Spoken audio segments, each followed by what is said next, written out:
Hello friend, this is पलाश साहू। कैसे हैं आप सभी लोग? उम्मीद करते हैं कि आप सभी लोग बहुत अच्छे होंगे। आपकी तैयारी भी बहुत अच्छी चल रही होगी। तो दोस्तों, जैसा कि हम आपको पता है कि हमारा टॉपिक नंबर सिस्टम चल रहा है, और जिसमें कि हम नंबर सिस्टम के दो पार्ट पहले से ही लेकर आ चुके हैं आपके सामने। और आज हम इसका पार्ट 3 भी आपके सामने लेकर आए हुए हैं, है ना? जिसमें आज हम पार्ट 3 में नंबर सिस्टम से रिलेटेड, उस टाइप से रिलेटेड इसके कुछ इंपॉर्टेंट क्वेश्चन पर डिस्कशन करेंगे, उसकी कुछ डेफिनेशन देखेंगे, है ना? और जो आपके आगामी एग्जाम से रिलेटेड बहुत ही ज्यादा इंपॉर्टेंट होने वाले हैं। तो चलिए दोस्तों, क्लास स्टार्ट करते हैं। देखिएगा।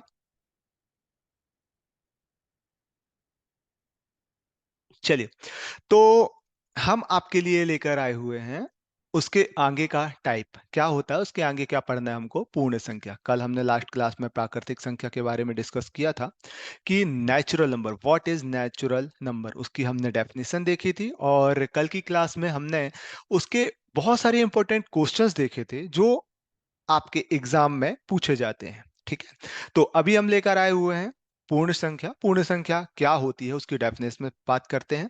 जब प्राकृतिक संख्याओं के समुच्चय में जीरो को ऐड कर दिया जाता है तो पूर्ण संख्या का समुच्चय बन जाता है। कहने का तात्पर्य, प्राकृतिक संख्या क्या होती है? प्राकृतिक संख्या होती है जो वन से स्टार्ट होती है, वन टू थ्री, कहां तक? इनफिनाइट तक। इसको हम बोलते हैं प्राकृतिक संख्या, है ना? तो पूर्ण संख्या किसको बोलेंगे? सिर्फ एक चीज को ऐड करना है, एक नंबर को ऐड करना है, वो जीरो। जीरो, और वही डेफिनेशन हो जाएगी जो प्राकृतिक संख्या की थी। One two three four dash dash dash, कहां तक है आपका ये? अनंत तक। तो ये आपका क्या कहला जाएगा? ये आपका कहला जाएगा पूर्ण संख्या। उम्मीद करते हैं इसकी डेफिनेशन आपको क्लियर हो गई होगी। और इसको किससे रिप्रेजेंट करते हैं? इसको होल नंबर। पूर्ण संख्या का इंग्लिश में नाम क्या है? Whole number. तो डब्ल्यू से इसको क्या किया जाता है? आपको रिप्रेजेंट किया जाता है। इसीलिए डब्ल्यू इक्वल में zero one two three four, इसके जो नंबर होते हैं वो लिया जाता है। चलिए देखते हैं इससे रिलेटेड क्या क्वेश्चन पूछा गया है।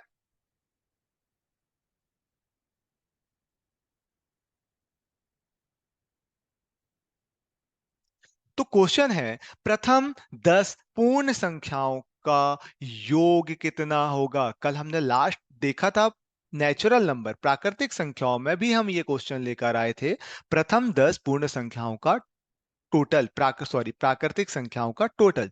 तब हमने एक फॉर्मूला देखा था, हमने बोला था या फिर कम नंबर आते हैं तो आप डायरेक्टली 1 से 10 तक लिख करके उसको काउंट कर सकते हो, उसको ऐड कर सकते हो। बट जब ज्यादा नंबर आ जाते हैं तो उसके लिए हमने एक फॉर्मूला देखा था। फॉर्मूला क्या था? प्राकृतिक संख्याओं का योग, एन, n+1 डिवाइडेड बाई 2। ये आपका क्या था? प्राकृतिक संख्याओं के योग का फॉर्मूला था। पर ये हमने किया था प्राकृतिक संख्याओं में। पर यही फॉर्मूला पूर्ण संख्याओं का योग के लिए भी हम लगा सकते हैं। कैसे लगा सकते हैं? देखिएगा। पूर्ण संख्याओं का टोटल, पहले हम इसको नॉर्मल देखते हैं। Zero, one, two, three, four, five, six, seven, eight and nine. ये हो गई प्रथम 10 पूर्ण संख्याएं। 10 पूर्ण संख्याएं भाई, इसमें जीरो को भी काउंट करना पड़ेगा क्योंकि आपने बोला है पूर्ण संख्याएं जो कहां से स्टार्ट होती है? जीरो से स्टार्ट होती है। ठीक है, चलिए। जब इनका अपन टोटल करते हैं तो कितना आएगा? इनका टोटल आएगा 45 आएगा, है ना? ये तो हमने क्या किया, ये हमने नॉर्मल इसकी मेथड से निकाला है। हमने ये नंबर लिख करके इनका टोटल निकाला है। लेकिन इस फॉर्मूले से हम इस क्वेश्चन को कैसे सॉल्व कर सकते हैं, अभी हमें वो देखना है। तो देखिएगा इस फॉर्मूले से कैसे सॉल्व करेंगे। देखिए, एन की वैल्यू हमको क्या लेना पड़ेगा? क्या हम इस जीरो को भी काउंट करेंगे इसमें? नहीं। तो हम जीरो को इसमें काउंट नहीं करेंगे। क्यों नहीं करेंगे? क्योंकि जीरो से किसी भी डेटा को ऐड किया जाता है तो ये वही डेटा आता है, यहां पर जीरो का कोई मतलब ही नहीं है। इसीलिए हम इसमें जीरो को काउंट नहीं करेंगे। तो हम कितने नंबर्स को काउंट करने वाले हैं? हम इसमें 9 नंबर को काउंट करने वाले हैं। तो एन की वैल्यू क्या होने वाली है? एन की वैल्यू हो जाएगी आपकी क्या? 9। तो देखते हैं, 9 9 प्लस वन, n+1 क्या होता है? 9+1 हो जाएगा आपका 10 डिवाइडेड बाई टू। टू से जब मैं 10 को डिवाइड करूंगा तो कितने टाइम जाएगा? 5, और 9 5 जा कितना होता है आपका? 45। ये आपका क्या हो गया? पूर्ण संख्याओं का टोटल, होल नंबर्स का टोटल। तो आपको ये समझ में आया होगा। चलिए नेक्स्ट देखते हैं, नेक्स्ट टाइप क्या है।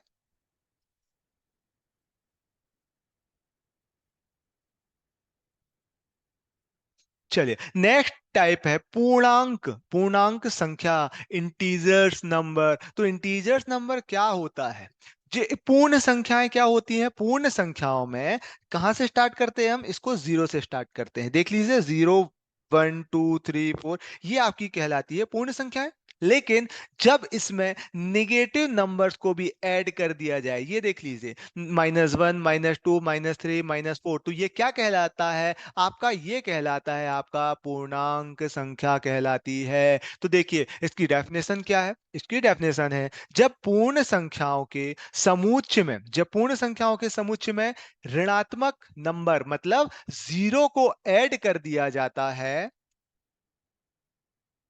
ऋणात्मक चिन्हों के साथ नंबर्स को ऐड कर दिया जाता है या संख्याओं को शामिल भी कर लिया जाता है, तो पूर्णांक संख्याओं का एक समुच्चय बन जाता है, जैसा कि मैंने आपको यहां पर समझाया है। मतलब माइनस वाले नंबर्स को भी ऐड कर दिया जाए तो वो क्या कहलाएगा? आपका पूर्णांक कहलाएगा। चलिए देखते हैं इससे रिलेटेड कुछ क्वेश्चन।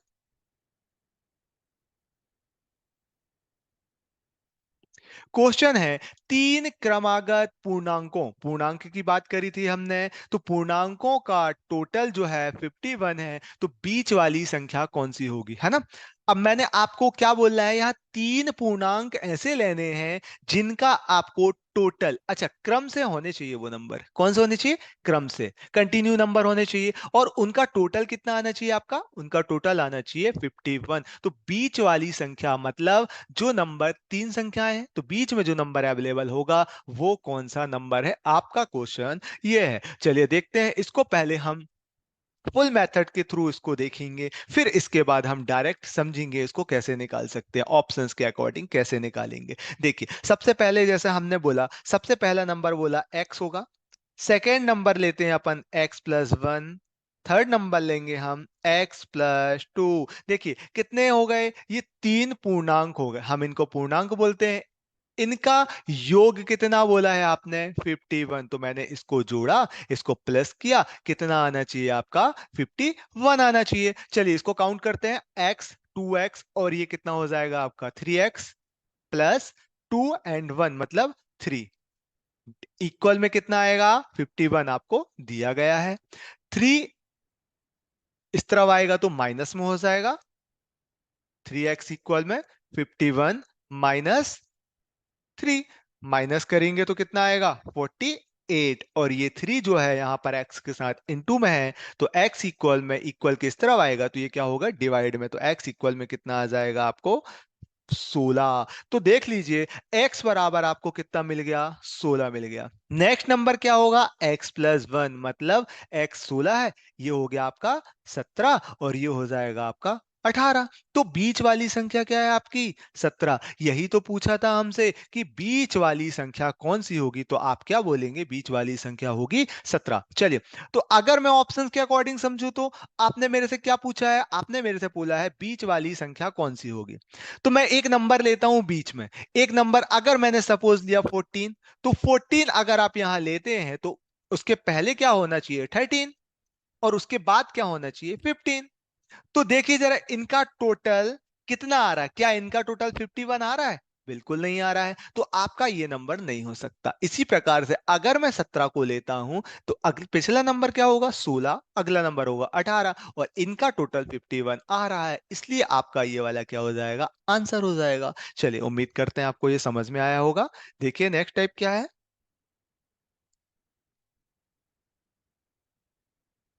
चलिए सबसे इंपॉर्टेंट चीज, सह अभाज्य संख्याएं। दोस्तों हमने लास्ट पार्ट में जो भी हमने वीडियोस आपके लिए शेयर किए हुए हैं, उसमें हमने क्या देखा था? प्राइम नंबर देखे, हमने आपको प्राइम नंबर से रिलेटेड क्वेश्चन समझाए हैं। ये क्या है? ये प्राइम नंबर तो है, लेकिन ये क्या है? को प्राइम नंबर है, सह अभाज्य संख्याएं हैं। तो क्या है? दो संख्याएं जिनमें एक के अतिरिक्त कोई उभयनिष्ठ ना हो, उभयनिष्ठ गुणनखंड ना हो, वो क्या कहलाता है, सहअभाज्य संख्याएं कहलाती है। ये तो बात हो गई भैया डेफिनेशन की। हम अगर इसको डायरेक्ट समझे तो क्या बोल सकते हैं भैया, कोई भी दो नंबर ले लो, जैसे आपने लिया है 4 and 15 बराबर, 4 and 15 लिया है, तो ध्यान देना ये आपने लिया 4 and 15, अगर किन्हीं भी दो नंबर का HCF, क्या बोला मैंने, HCF का मतलब क्या होता है, हाईएस्ट कॉमन फैक्टर, महत्तम समावर्त, कितना आना चाहिए, 1 आना चाहिए। कोई भी दो नंबर हो जिनका HCF 1 आएगा तो वो हमारा क्या कहलाया जाएगा, वो हमारा कहलाएगा को प्राइम नंबर, सह अभाज्य संख्याएं कहलाएंगी। तो उम्मीद करता हूं आपको ये चीज समझ में आई होगी, है ना।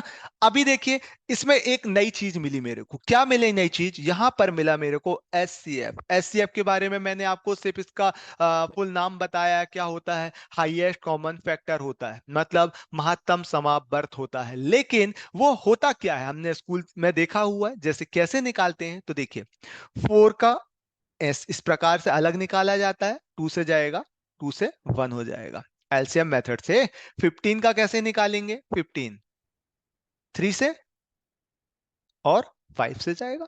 इनमें जो भी कॉमन होता है, कॉमन क्या है, 1, और कोई डेटा तो कॉमन है नहीं, तो इनका एचसीएफ कितना आ रहा है, इनका एचसीएफ आ रहा है 1। इसीलिए आपका 4 एंड जो 15 है, ये क्या हुआ, ये आपका को प्राइम नंबर हुआ। तो ये समझ में आया कि नहीं आया। इससे और भी शॉर्टकट होता है एचसीएफ निकालने के लिए, तो वो जब एलसीएम एचसीएफ हम देखेंगे तब हम आपके लिए और शॉर्टकट चीजें लेकर आएंगे। चलिए अभी हम आगे बढ़ते हैं, देखते हैं नेक्स्ट क्या है।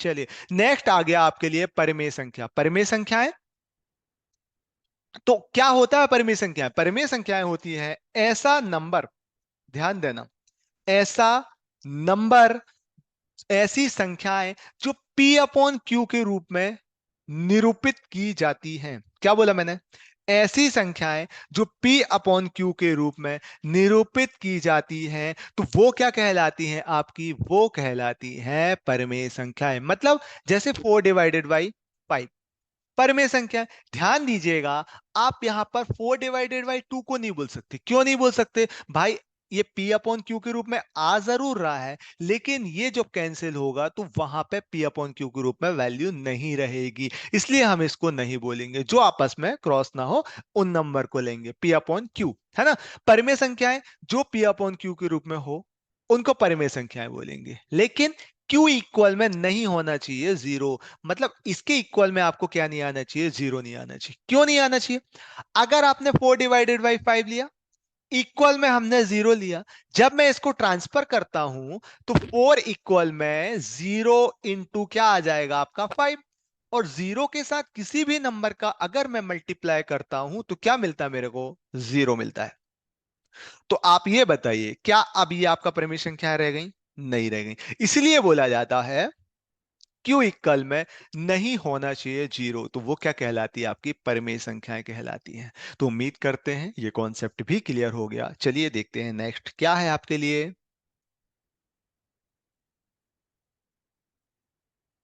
नेक्स्ट है, इससे रिलेटेड एक क्वेश्चन लेकर आए हैं। क्वेश्चन क्या है, परिमेय संख्याएं क्या है। जैसा कि अभी आपको इसकी डेफिनेशन मैंने आपको बता चुका हूं, क्या है परिमेय संख्याएं, देख लीजिए भैया। आपके लिए बोला है जो ऑप्शंस दिए गए हैं जो P अपॉन क्यू के रूप में हो, मैंने अभी डेफिनेशन में बताया है, जो P अपॉन क्यू के रूप में हो, 4/5 लेके आए थे, P अपॉन क्यू के रूप में है, तो वो क्या कहलाई आपकी, वो आपकी कहलाई परिमेय संख्या है, बराबर है। सेकेंड आपका आपसे क्या बोला है, सेकेंड आपसे बोला है P अपॉन क्यू के रूप में हो, बट क्यू इक्वल में नहीं होना चाहिए जीरो। तो अभी हमने समझाया था, 4/5 लिया था और इसके इक्वल में मैंने आपको जीरो रख के भी बताया था क्यों नहीं होना चाहिए जीरो। तो ये भी आपका सही हो रहा है। तीसरा देखिए, P एंड Q आर को प्राइम नंबर, तो को प्राइम नंबर के बारे में भी मैंने आपको समझाया है। क्या होता है, को प्राइम नंबर होता है सह अभाज्य संख्याएं। क्या होती है, सह अभाज्य संख्याएं, मतलब जिन भी नंबरों का एचसीएफ कितना आना चाहिए, 1 आना चाहिए, वो आपकी सहवाज्य संख्याएं कहलाती हैं। तो बिल्कुल ये भी सही है, क्योंकि एचसीएफ जैसे कौन सा नंबर होगा, एक तो प्राइम नंबर लेना पड़ेगा तभी वो P अपॉन क्यू के रूप में होगा, है ना। इसलिए हम बोल सकते हैं P N Q Q R को प्राइम नंबर्स। ठीक है, तो हमारा आंसर इसमें कौन सा होने वाला है? हमारा आंसर होने वाला है ऑल। क्लियर हुआ सभी को? चलिए नेक्स्ट चीज देखते हैं क्या है आपके लिए।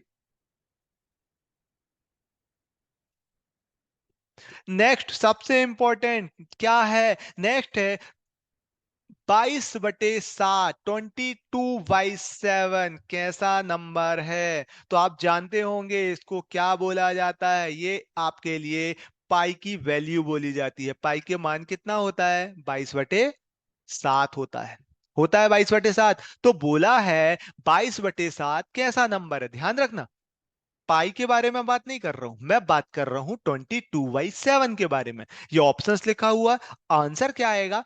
परिमेय संख्या है। क्या है भाई परिमेय संख्या? 22/7। क्यों है? क्योंकि ये पी अपॉन क्यू के रूप में है, और Q इक्वल में जीरो भी नहीं है। एंड इन दोनों का जब एचसीएफ आता है तो वो 1 आता है। इसलिए क्या है, ये आपका क्या हो जाएगा? परिमेय नंबर हो जाएगा। तो आपको समझ में आया, ये बहुत इंपॉर्टेंट है, बहुत इंपॉर्टेंट है। आपके एग्जाम में ये चीज पूछी ही जाती है। चलिए नेक्स्ट चीज देखते हैं, और नेक्स्ट क्या है आपके लिए, और क्या क्वेश्चन लेकर आए हैं हम। देखिए जरा,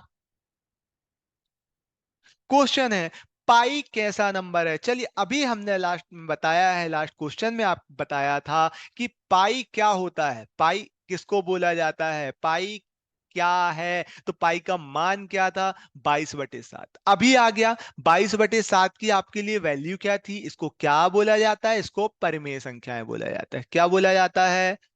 परिमेय संख्याएं, है ना। लेकिन पाई कैसा नंबर है? तो पाई कैसा नंबर है? पाई है अपरिमेय नंबर। कैसा नंबर है? अपरिमेय नंबर। क्यों है अपरिमेय संख्या? अभी हम अपरिमेय संख्या के बारे में भी समझना है। क्यों है अपरिमेय संख्या? क्योंकि पाई का जो मान होता है 22/7 ही एक्चुअली मान नहीं होता है, परफेक्ट 22/7 नहीं होता है, इसके आसपास होता है। इसलिए हम इसको क्या बोलते हैं? इसको लगभग में बोलते हैं, लगभग। बात समझ रहे हो? परफेक्ट नहीं है ये 22/7, ये क्या है? लगभग में ये वैल्यू है 22/7। तो इसलिए ये कौन सा नंबर होता है? ये अपरिमेय संख्याएं होती हैं। चलिए नेक्स्ट देखते हैं।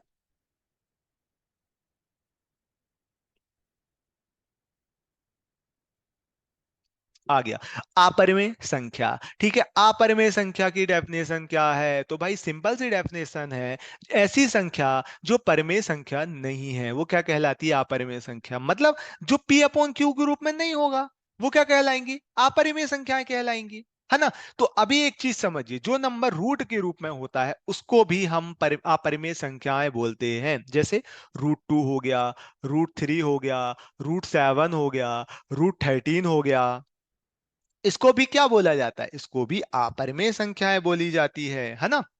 तो ध्यान देना, मैंने यहां पर √2 एंड √3 की वैल्यू लिखी है। तो एक चीज याद रखिएगा, √2 की जो वैल्यू लिखी है ये परफेक्ट वैल्यू नहीं होती है। √3 का जो वैल्यू है वो परफेक्ट 1.713 नहीं है, ये अप्रोक्स बोला जाता है, ये लगभग में बोला जाता है कि √3 एंड √3 की वैल्यू ये होगी, है ना। चलिए नेक्स्ट देखते हैं क्या है और किस टाइप के क्वेश्चन पूछे जाते हैं। तो देखिए बोला √2 की वैल्यू कितनी होती है एंड √3 की वैल्यू कितनी होती है, इसके बारे में डिस्कस कर लिया। लेकिन अपरिमेय नंबर, जैसे मैंने बोला √7, मैंने बोला √7 की वैल्यू कितनी होती है या फिर √13 की वैल्यू कितनी होती है। रूट का कोई भी नंबर ले लो, एक तो ये अप्रोक्स वैल्यू नहीं आएगी, है ना, लगभग में मान निकलेगा। तो लेकिन निकालते कैसे है इसको समझिए आप। √7 के पहले किसका परफेक्ट स्क्वायर होता है? तो होता है √4 का।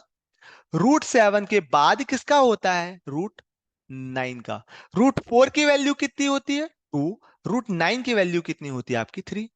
4 और 9 के बीच में कौन सा नंबर आता है? 5। मतलब कितने का डिफरेंस है? ध्यान दीजिएगा। तो जो √7 होगा, याद रखिएगा, √7 जो होगा वो 2 और 3 के बीच में आएगा, बराबर है ना, क्योंकि √4 और √9 के बीच में ही है √7, है ना। तो कैसे निकालते हैं देख लीजिए, 2 3/5। ये 5 कौन सा है? जो आप यहां लेकर आए हैं, समझ में आया? इसको सॉल्व करेंगे तो क्या होगा, 5 2 10 +3 मतलब कितना आया आपका 13। डिवाइडेड बाई कितना चल रहा है आपका 5, इसको कैलकुलेट करिए, 5 2 10 0.0 लगाना पड़ेगा, 3 रिमाइंडर है, 5 6 तो ये क्या आया, ये लगभग में आया, क्या मान आया, लगभग। तो उम्मीद कर रहे ये चीज भी आपको समझ में आई होगी। √13 की वैल्यू निकाल के देखते हैं भाई अपन, √13 में इक्वल में क्या आ रहा है तो देख लीजिए।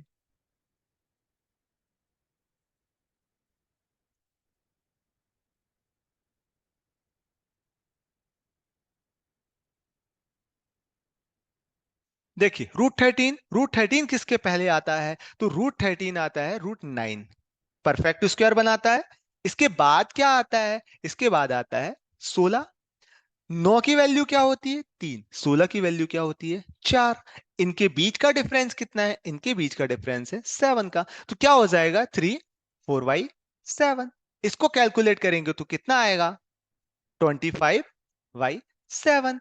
इसको डिवाइड करिए जरा, आपका हो जाएगा 3.57। तो ये क्या आया, ये आया लगभग में, किसका मान है, √13 का मान है। तो आप कोई भी नंबर लीजिए उसका रूट निकाल सकते हैं। तो क्लियर हुआ आप लोगों को?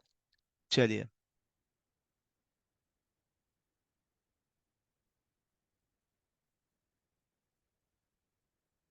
चलिए तो दोस्तों, उम्मीद करते हैं आज की क्लास आपको बराबर समझ में आई होंगी, बहुत सारी नई नई चीजें सीखने को मिली हैं हमें, है ना।